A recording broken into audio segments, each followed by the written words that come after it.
This is the review integrity lecture for chapters 8, 10, and 11, which are the three chapters that will be on the final exam. Inequality.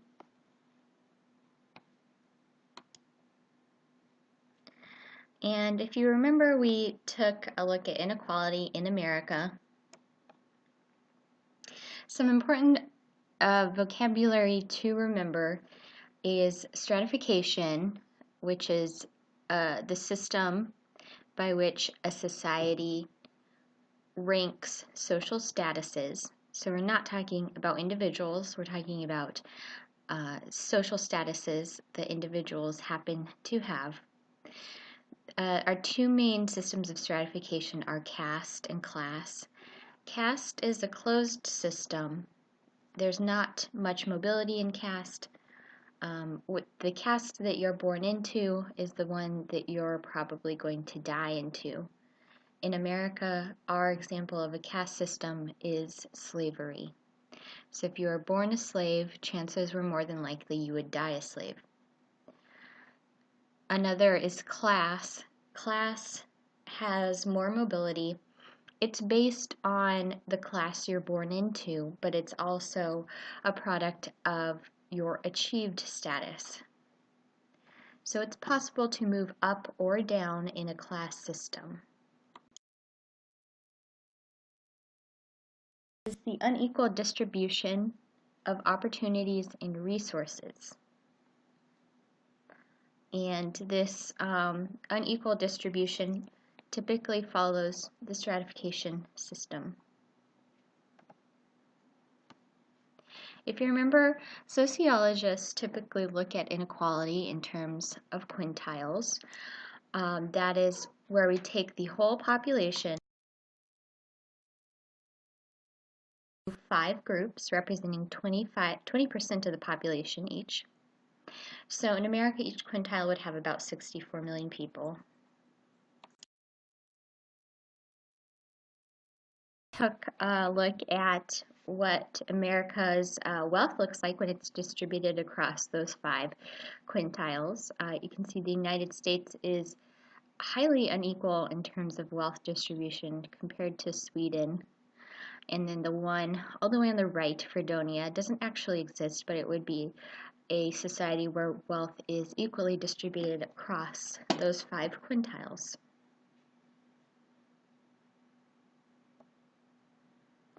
There are different ways of visualizing the wealth distribution in America, and this is just one of them. Now talking about income distribution, wealth is your assets minus your debts, so your house, your savings, your bonds, your stocks, minus your debts, but income is your cash flow. And you can see from this graph that income is also not equally distributed across quintiles. So the top 20% in America take home most of the income, and their income, while it dipped during the Great Recession, has gone up. However, the other quintiles, their incomes dipped during the Great Recession and have continued to go down. So you can see that the fortunes of people are starkly different depending on what quintile they belong to. You can also see the gap in income has diverged. It's gotten larger since 1980. And there's many things that can contribute to that. Taxation, the changing economy, the shrinking manufacturing sector in America. But sort of the moral of the story here is that the top 20% is doing well and is sort of pulling away from the rest of the population. We also took a pumpkin pie and we split it according to the wealth distribution.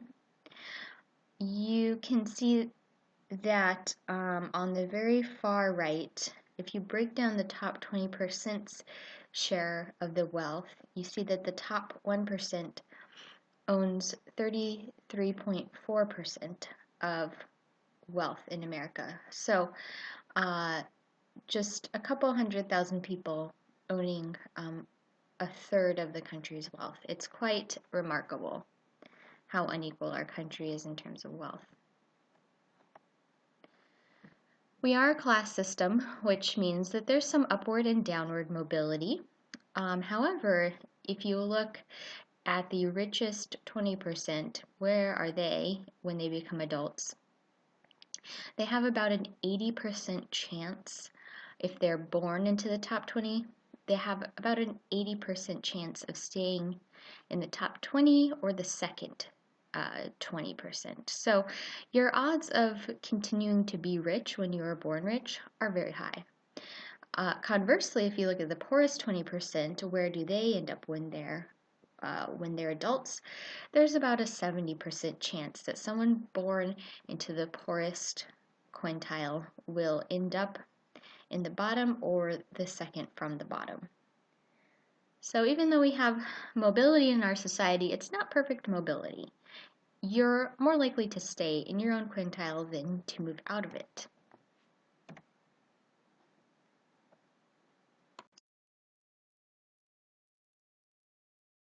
Visualizing that fact. As you can see, America has lower social mobility than other countries in the West. In the U.S., sons who are born into the bottom fifth are about 42% likely to stay in that bottom fifth.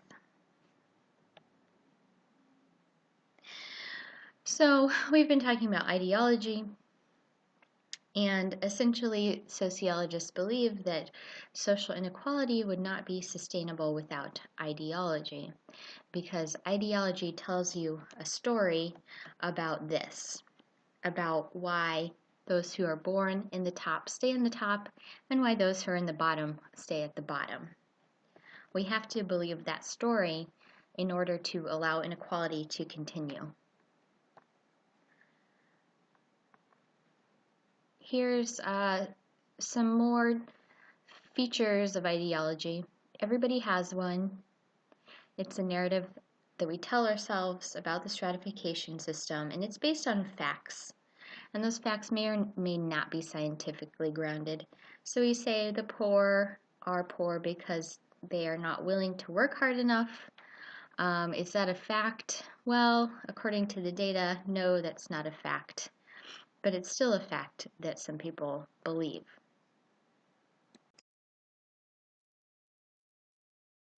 It's a conservative ideology, not necessarily politically conservative, but just in the sense that it resists social change and it reinforces the stratification system. So our dominant ideology in America is the American dream, the idea that anyone can get ahead if they're willing to work hard enough, that there are enough jobs for people, and that anyone essentially could become rich. This is our dominant ideology. All of us have an ideology, whether it's the dominant ideology or not. And whenever we encounter new information, new facts, quote unquote, we have to fit those facts into our ideology. If we can't fit those facts into our ideology, we dismiss them as crazy. So if I told you that many poor people work full-time, someone who holds the dominant ideology might have to fit that into their narrative by saying perhaps something like, well, adults shouldn't be working for minimum wage. So we have to either write it off or change our ideology. It's a difficult process. Theories of stratification. Why do we have more than one? That's because none of these theories can explain 100% of what is happening. And which of the theories you agree most with is probably going to be the one that aligns most closely with your ideology. And typically, the functionalist ideology is the one that most closely matches the dominant ideology in America. Functionalist theory says that stratification exists because it performs an important social function. Functionalist theory says that stratification is beneficial Because society must offer incentives in order to promote productivity and efficiency, it has to offer incentives so the most talented and efficient people get to the top, and they get to be in charge. So if we have the most talented people in charge of society, then society is going to run more efficiently. That's the functionalist argument. This contrasts with conflict theory, which says that social stratification does indeed benefit some people in society, but the majority is disadvantaged by stratification. Marx predicted that workers would eventually become so exploited by the wealthy that they would rise up and revolt against the wealthy to create a communistic society. That didn't happen in America. Marx was wrong. This never happened. Why didn't it happen? Well, we had this nice package of socialist programs called the New Deal. The New Deal contributed to a level of equality that hasn't been seen before or since in America between the 40s and the mid-70s, where the share of income held by the wealthy was much lower because the middle class was receiving a good chunk of income. This is why the workers did not revolt. On the eve of the New Deal, workers were revolting, but the New Deal sort of assuaged those concerns, and we never saw the Marxist revolt in America the way that other countries had, thanks to socialism. Thanks, socialism. We also covered a little bit about poverty. Who is poor? What are the causes? How you think about poverty probably reflects your ideology. Here are the facts on poverty. Children in America are most likely to be in poverty. Why is that? That's because women tend to be in poverty and they tend to care for children. Seniors have the least poverty of any group. Why is that? Well, seniors get a lot of socialism. They get Medicare, Social Security, lots of food programs, health programs. They're pretty well cared for in our society. Children are not very well cared for. It's difficult to get benefits for children. So children tend to experience much more poverty.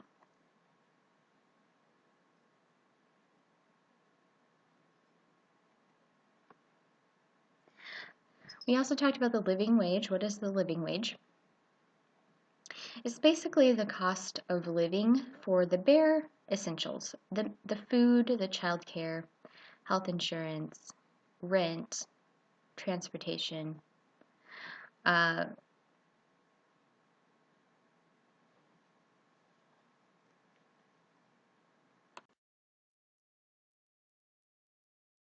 Income that a family needs to get by. Now, the poverty line is the federal line that's used to determine poverty. It's the cost of a basic shopping cart, a minimally adequate diet multiplied by 3. The poverty line, sociologists argue, is much too low because the living wage is much higher than the poverty line. So it costs a lot more money just to get by than the poverty line says. Poverty line says, this family size, their poverty line is $14,000 a year, when their living costs might be more like $60,000 a year just to get by. So sociologists say that the poverty line is much too low. And the minimum wage is certainly much too low. You can work full-time for minimum wage and still fall below the poverty line. And it's certainly very hard to get by on a living wage in terms of working for the minimum wage.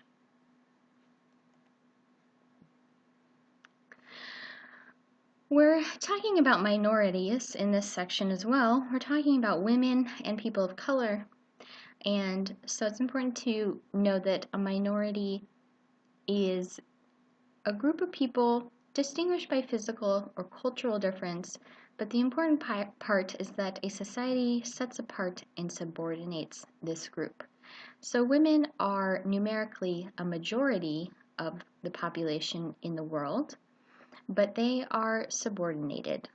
They experience a lower social status, and that affects their well-being. So you can see that as a result of having a lower status, women experience more poverty.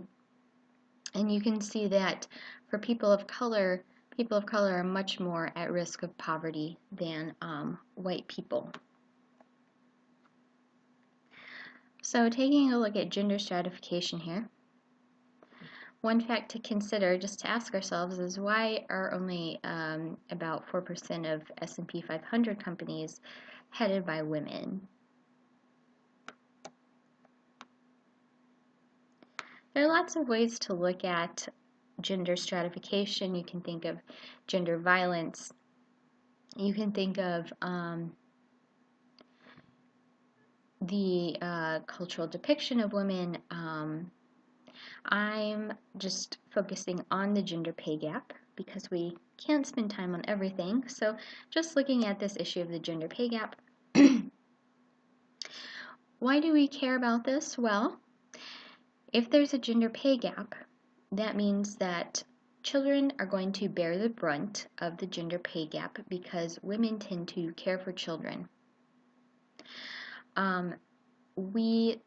In our society, we sort of vilify welfare, and if we want to move women and children off of welfare, we might consider trying to address the gender pay gap as a start.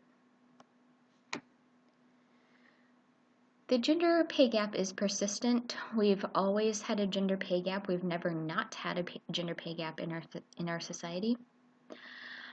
So you can see the hourly wage of the median woman was only about 83% of the median man.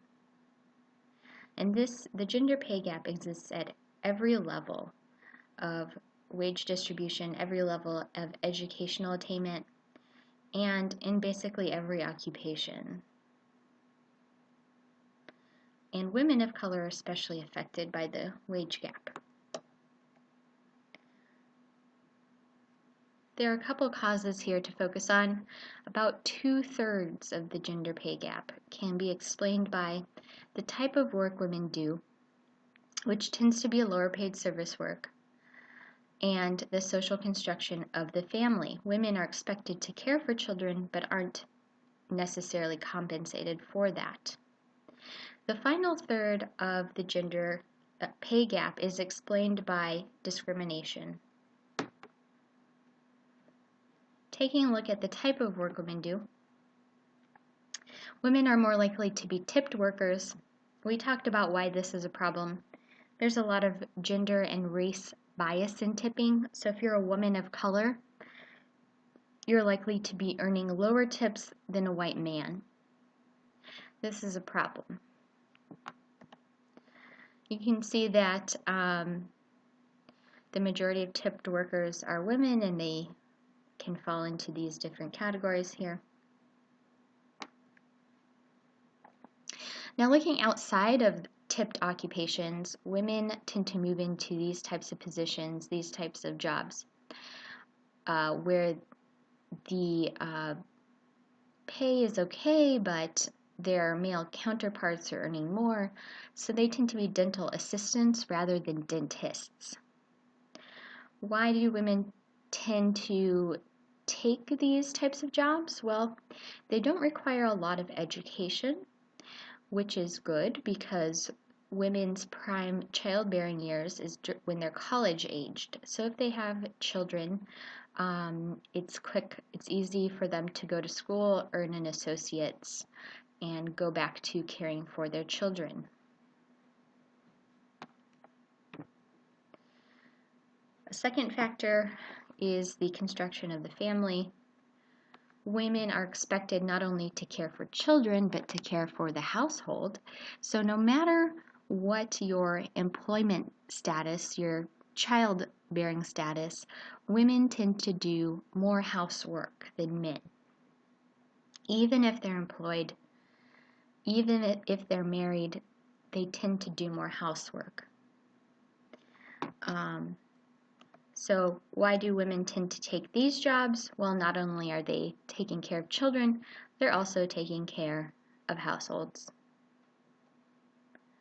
So women are raised, they're socialized to take care of households and children, but in the United States, we don't compensate women for that. Lots of employers do not give paid maternity leave. It's not a law in our country the way it is in many other industrialized Western countries. And this has consequences for women in the United States who have to struggle to make ends meet, who have to go back to work after having a child, sometimes just a few days after having a child. And that contributes to hardships for women. If they do take paid maternity leave, men are not required to take it, so women can fall behind their male counterparts at work, which can cost them promotions. It can have negative impacts on their careers. So this is how the construction of the family in our society matters. And if you want to think about it a little further, maybe think about why paternity leave for dads is not part of our society. Why don't we even consider that as an option? Why is that not normal? Finally, there's gender discrimination in the workplace. And what we see is that at all levels of education, there is a gender pay gap, and the gender pay gap actually grows as you get more education. So you can see the advanced degree here, the very lightest bar. With an advanced degree, women are still only earning about 70 to 77% of what their male counterparts are making with the same education. And it only gets worse as you get older. So who's most at risk for the gender pay gap? It is women who are retirement age, nearing retirement, who have advanced degrees, so master's or PhD or Juris Doctorates. They are the ones who are most likely to be facing a gender pay gap. Why are women towards the bottom, the high school dropouts, why are they most equal to men, even though they're still only making about 85%? That's because everyone at the bottom is perhaps working for minimum wage or something close to minimum wage. So you should understand that the gender gap widens as you get older, and it widens as your education increases. And the top earners, as I have hinted, are really the most at risk. So you can see the richest 5% of women earn only 78.6% of what the richest 5% of men are making. And this gender pay gap is found across occupations. You can see that architecture, way at the bottom, has the most gender equality of these that are measured. And unfortunately, criminal justice is one of the worst offenders for the gender pay gap, as are the social sciences, which sociology falls into. So no matter where you go, essentially, perhaps excluding the military, no matter where you go, you see this gender pay gap. Solutions to the gender pay gap. Well, obviously education is not a solution because women are the majority of college students and degree holders across the board. So 52% of all doctorate degrees. So education But encouraging women to get more education is not a real solution.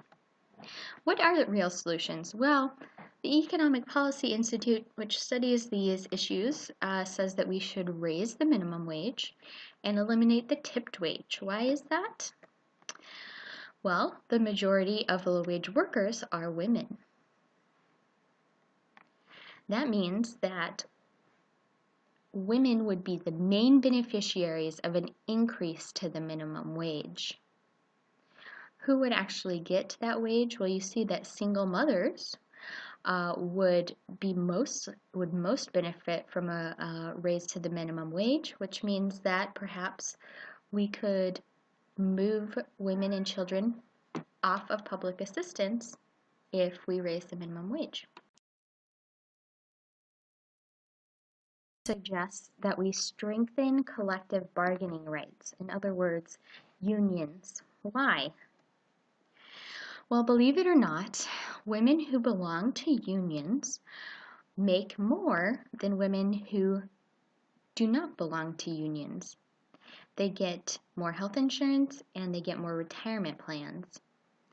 Again, the importance of sociological data here. We wouldn't know that this is a fact unless we had data collected on this. So you can see if we strengthened unions, if we moved more women into unions, they would perhaps do better.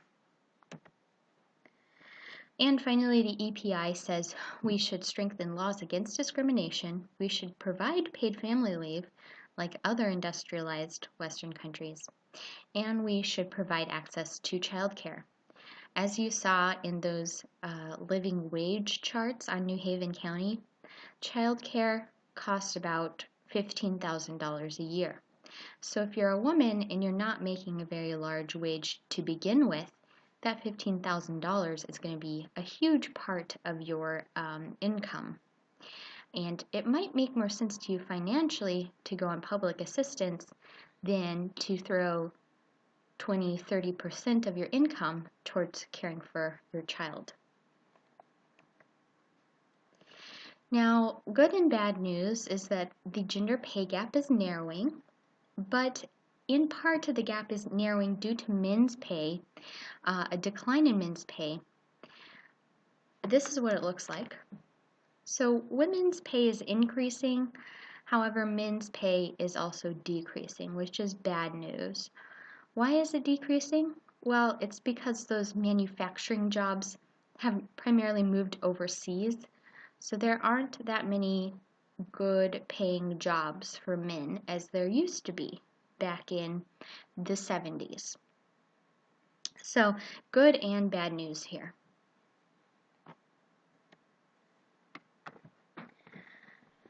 All right, moving on to the last section, race and ethnicity stratification. A couple important features of race and ethnicity. The first is that race is a social construction. Race is not real in the sense that there is no genetic equivalent of race. We have these physical features, of course, that are embedded in DNA, like hair texture, skin color, facial features, but there's not a race gene. It's just these collection of features that we, as a society, we put them in a circle and we say, okay, these are the features of being black, and these are the features of being Asian, and these are the features of being white. And over time, those categories that we build can change. So for example, Irish Americans and Italian Americans, we've taken those physical features and put them in the category called white, where 100 years ago, Irish and Italian Americans would not have been considered white.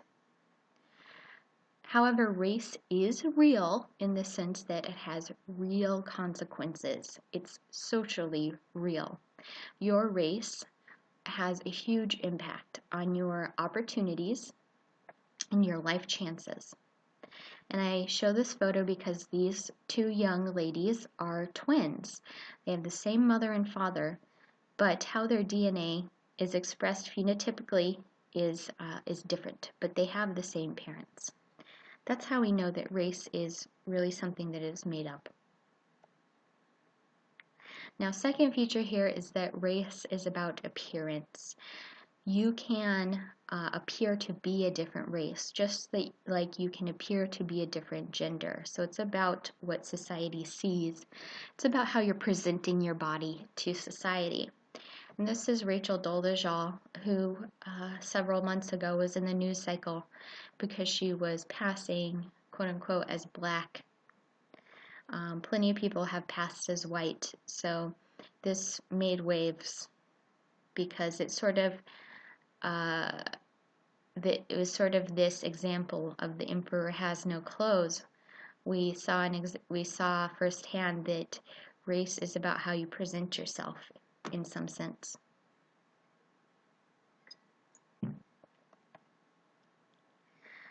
Now, ethnicity is also about appearance, but it's also more about culture. So we've had the Hutu and the Tutsi. It was an ethnic conflict resulting in a genocide in Rwanda. And our society would say that all of these individuals are black when they're actually two very distinct ethnic groups. So ethnicity is more about culture. And what's interesting is that American society because of our history of slavery, but ethnicity is more important in other societies. Race and gender, sort of lumping them together now, are social forces. Why is that? Well, the consequences of belonging to a group are made visible through data. Race and gender are both social constructions, but they have real consequences. Race and gender have huge consequences for our lives, our opportunities. In race and gender, they vary across societies. So how race is constructed, the importance of it, that varies across societies, and the same with gender. One consequence of race is that your risk of poverty depends on your race. So your risk of falling into poverty in America is about 3 times that of white Americans if you are black, and it's more than double for Hispanic Americans versus white Americans.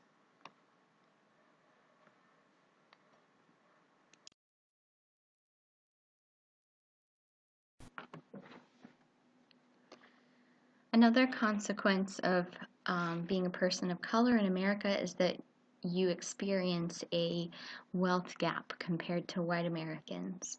So you can see the wealth gap of the median black American versus median white American is about 13 times in 2013. And this gap is growing since the Great Recession. And it is not much better for Hispanic Americans. The entire social network for many Americans is not wealthy. So your ability to borrow $3,000 in an emergency is really depending on your race. So if you are a black American falling into this middle income category, your ability to borrow $3,000, you have about a 42% chance, whereas that is still lower than an average white American in the lowest income category. Their chance of borrowing $3,000 is 46%.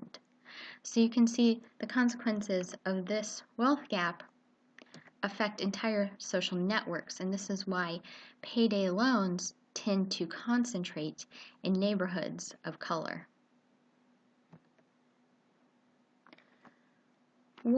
A big factor contributing to these disparities is racial legacies. Why are laws in the southern United States so draconian, so punitive? Why is the state so punitive in the southern U.S.? Well, it's because of slavery. The majority of black Americans live in the South because of slavery. So slavery has huge consequences that are still reverberating throughout our society and contributing to these racial wealth gaps. taking a look at discrimination, which is the unequal treatment of a category or categories of people. There are a couple kinds of discrimination. There's normal discrimination, which happens between individuals, so we would call that micro. This is how people normally think of discrimination. How do we know that this discrimination actually exists? Well, some researchers have designed experiments, and we went over this one that shows that applicants to job entries, those with white names, quote unquote, tended to experience more success than those with African American sounding names, quote unquote. So this discrimination, it's widespread in the labor market, and it has huge consequences for people of color being able to attain employment. This is really counter to the American dream that says anyone can get ahead if they work hard enough.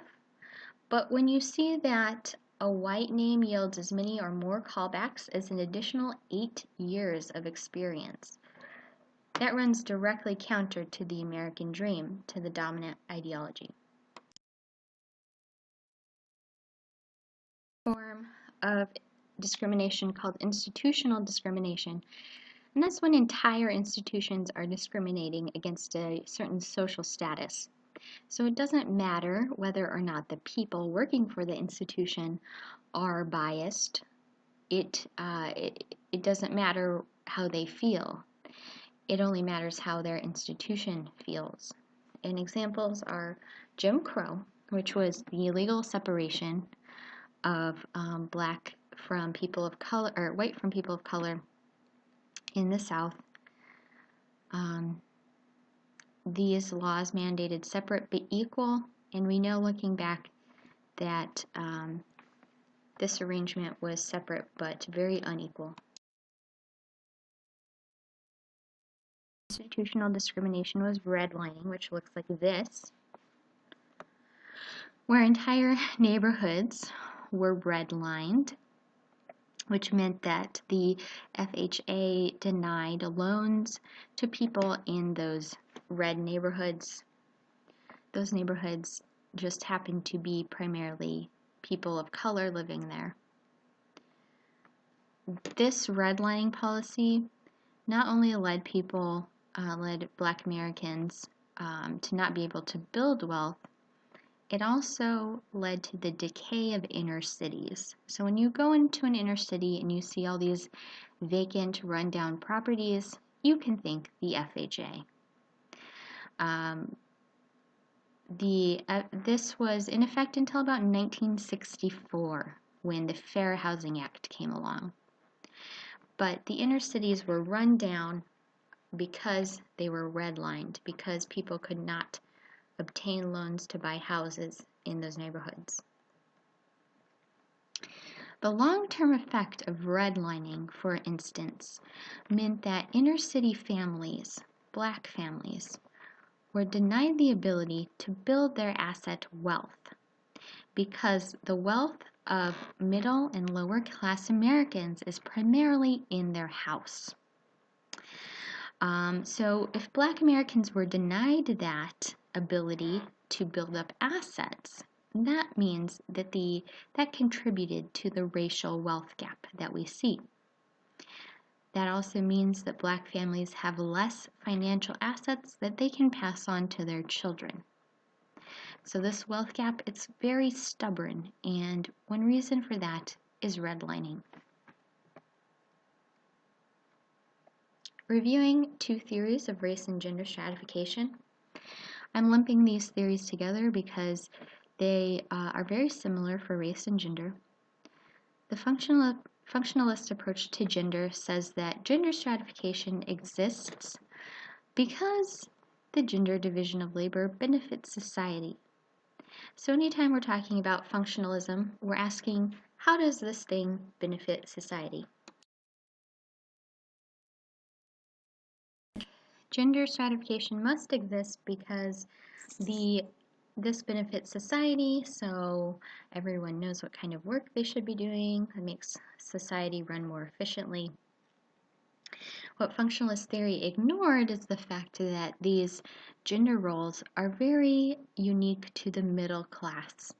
So it's only the wealthier middle class families that can afford to have one spouse working at home doing the household labor. Whereas you don't see the same roles in working class society, the very lowest class of society where both men and women work.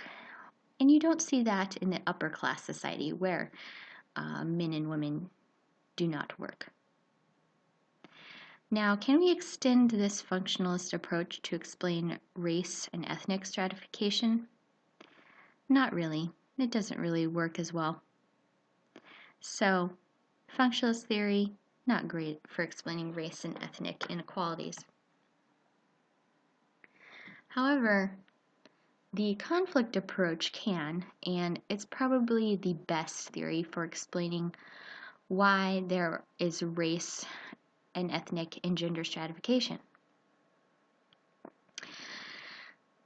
Now we're talking about conflict theory, so of course we're talking about capitalism.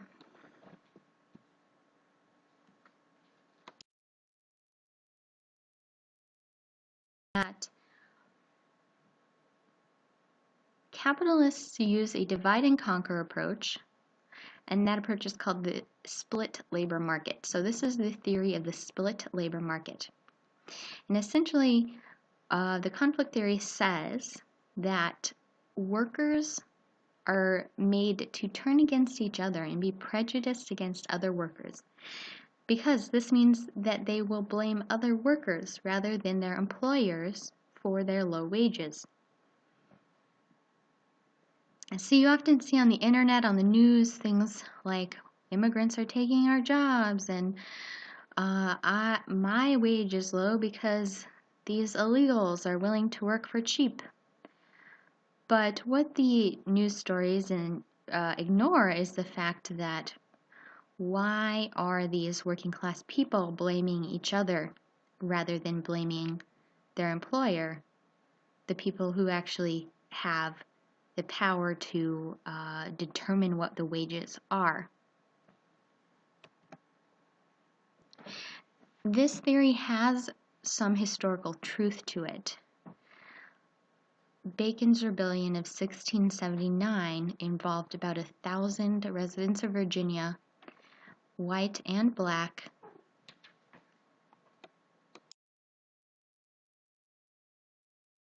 banded together and basically ran their governor out of town. This racial unity terrified the elite, the wealthy, because they were very small in number compared to the majority of poor whites and poor blacks. In response, what you got was the Virginia slave codes that created a caste system based on race. So this theory of the split labor market has some historical truth to it. It was a concerted effort on the part of the wealthy elite to split the working class, the poor working class, into two groups, white versus non-white. The essence of this means that if we perpetuate these racial differences, it means that workers cannot form a united front against the wealthy capitalists. And this allows the wealthy capitalists to continue to bid down the price of labor because they know that they're not going to be blamed. So the workers at Walmart earning $8 an hour, they blame each other. They blame immigrants for taking jobs at Walmart rather than blaming the CEO of Walmart, who actually has some control over those wages. So the theory of the split labor market is probably a lot better than functionalist theory at explaining these racial inequalities.